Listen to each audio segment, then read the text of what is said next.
como vocês estão? Espero que todos estejam bem. Eu sou a professora Ângela Carvalho, de Língua Portuguesa, e nós continuamos com as aulas sobre narrativa de aventura. Hoje, nós vamos falar sobre o espaço da narrativa e o fantástico. O que seria isso? Vamos lá? Bom, vamos iniciar retomando o desafio da aula anterior, em que eu pedi para vocês que criassem um eixo motivador para a história de vocês, já que o eixo motivador de A Viagem ao Centro da Terra é a mensagem de Aak Saknussemm. Qual seria o seu eixo motivador? Bom, o meu é este aqui. O portador da arca perdida será invencível. Lembre-se que o nome da minha história é essa, né? Por isso, o protagonista, Indiana Jones, precisa pegá-lo antes que caia em mãos erradas. Precisa pegá-la, tá, gente? A arca, pegar a arca. Antes que caia em mãos erradas. Então, esse aí vai ser aquele eixo que vai motivar a história do meu personagem. Bom, vamos pensar um pouco no espaço de aventura. Como seria esse espaço de aventura? Ó, eu trouxe uma imagenzinha aí de pirâmides, não é? E vamos entender um pouco essa ideia. Os desafios que o protagonista tem de enfrentar em uma narrativa de aventura, muitas vezes são impostas pelo espaço em que a ação ocorre. Então, pensa aí numa história que acontece no Egito antigo. Não é? O próprio Indiana Jones que vai lá pelas catatumbas lá das pirâmides, o que ele poderia enfrentar? Armadilhas criadas por aquele lugar, não é isso? Então nós temos que pensar, bom, eu quero construir minha narrativa de aventura, eu tenho que pensar qual é o espaço em que vai acontecer essa aventura. E esse espaço, geralmente, é quem vai dar a ação, não é? De todos os obstáculos que acontecem, toda a aventura, de fato, que acontece com o nosso personagem. Bom, na história que nós estamos estudando, que é a viagem ao centro da Terra, nós temos o vulcão. E quais seriam os desafios que esse espaço pode trazer para o personagem? Bom, lugar fechado, calor intenso, armadilhas naturais mesmo e um ambiente inóspito. Não é à toa que os nossos personagens correm risco de vida o tempo todo ali. Acaba a água, eles ficam sem ar, o calor começa a ficar muito intenso. Então, tudo isso é gerado pelo ambiente, não é? Inóspito de um vulcão. E o que é preciso, né, para superar esses obstáculos, essas dificuldades físicas aí que o espaço promove? Bom, eu preciso que os meus personagens tenham conhecimentos científicos e geográficos, eu preciso que os meus personagens sejam persistentes e eu preciso que os meus personagens tenham senso de direção. Então, veja, quando a gente lê a história, nós percebemos isso, tanto no professor quanto em Axel e principalmente em Hans, que é o guia. Não é? Você vê aí o guia tendo um senso de direção incrível, tendo um conhecimento geográfico do lugar muito grande, não é? E ele sendo aquela pessoa que sabe lidar com as dificuldades. E nós temos o nosso professor, não é, que é um mineralogista, ele conhece aí, ele tem conhecimentos científicos e geográficos do lugar também.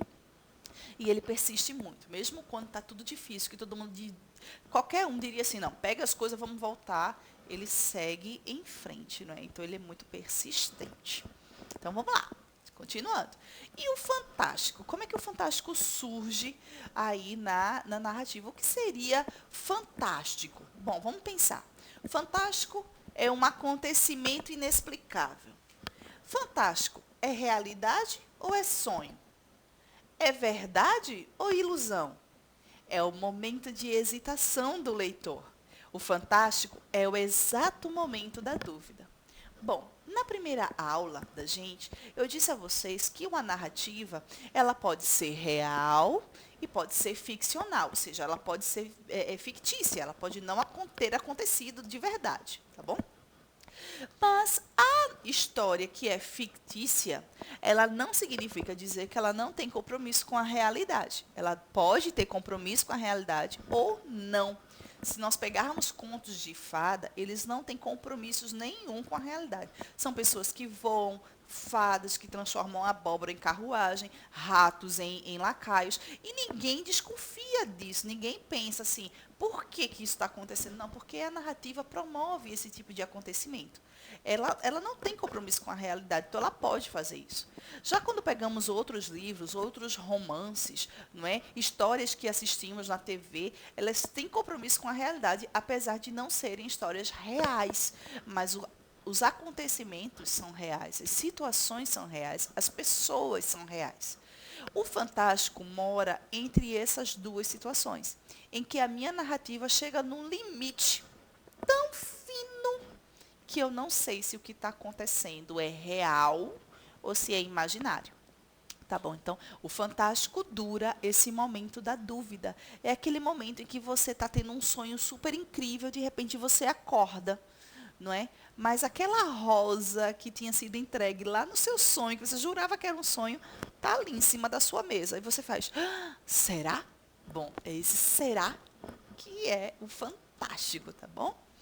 Então, o fantástico, ele é presente aí na narrativa de aventura, porque acontecem muitas coisas incríveis, não é? E essas coisas incríveis fazem você pensar, meu Deus, será possível que isso realmente pode acontecer dentro de uma narrativa? Que mentira, né? Isso são sensações que a gente vai tendo quando a gente lê uma narrativa de aventura.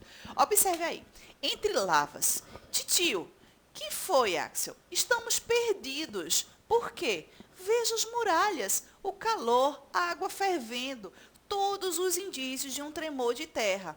Acho que está enganado, filho. Não são sinais de um tremor de terra. De que então? De uma erupção vulcânica. Estamos na chaminé de um vulcão em erupção. O senhor enlouqueceu? Vamos voar pelos ares. E ainda se atreve a dizer. O professor olhou-me por cima dos óculos e sorriu. Exatamente.